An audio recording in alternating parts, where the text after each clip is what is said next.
So I'm here in Los Angeles where my reselling empire began. This is where it all started. Yep. For me. And I'm visiting, and I thought I'd go way back and do something that I love. I haven't done it in a long time, and it is my favorite way to treasure hunt. I bought 2 storage units and bring you along and show you what I find. I spent a total of $180 on one and $520 on another. And then after taxes and fees, it works out to this much. This will be my 3rd and 4th. I am still relatively new. And there are definitely strategies. I'll go over why I bid on these particular units. 2 units I bought here in Los Angeles, relatively small units, and they're not very full. I looked for specifically ones without large furniture or large items that I can fit just in my truck here. I didn't want to deal with a U-Haul rental or any kind of rentals of trucks or cargo van. And now I am at the second one. Can I park right here? I did pay up for this one, but the reason was because I saw all these packages that seem to be unopened. Mail, obviously don't know what's inside, but I can see things like eBay. So these are probably things that they purchased and are just storing in here. And there seems to be a lot, plus there's a few boxes of some more mail. Paid up $520 for the second one, and I opened about 5 packages inside. 3 were clothing articles. I don't think they were any high-end brands, Billabong. The other packages were brand new items, a wallet, a keychain, and another item from Coach. And they were brand new in their packages.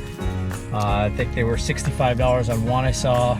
The other was $68. There must be 150 unopened packages, assuming most of it's clothing. You can see that they purchased from Target, eBay. There's a few Amazon packages as well.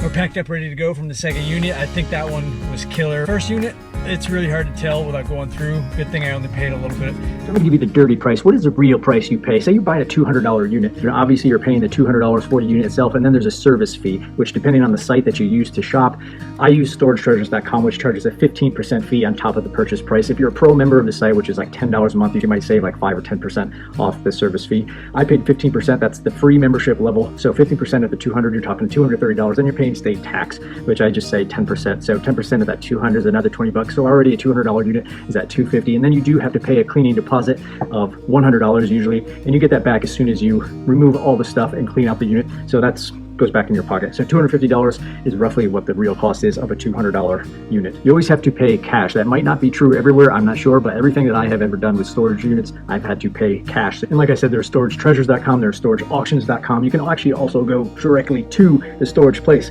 and hit them up and ask to be put on their mailing list. Probably a few more which I do not know about. Here are some tips on how to bid.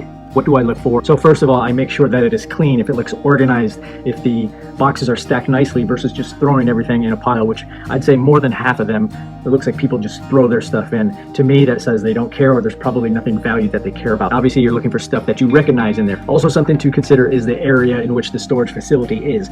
I generally like to look at affluent areas, and you generally have 24 to 48 hours to clear out the unit. You can, however, if that's not enough time for you, you can actually rent the storage unit itself, but beware if there's any kind of contract for 12 months or something like that. Facilities ask that you return any personal items such as social security cards, driver's license, credit cards, birth certificates, social security cards, all the stuff that's personal information to those people. You can actually leave at the front desk or bring back to the reception, and they make attempts to return that stuff to the owner. And just because you win the auction doesn't actually mean the stuff inside it is yours just yet, because the storage facility actually tries to reach out to the person that owns the unit and get them to cover their late payments, and they have until you show up and pay for the unit to do so.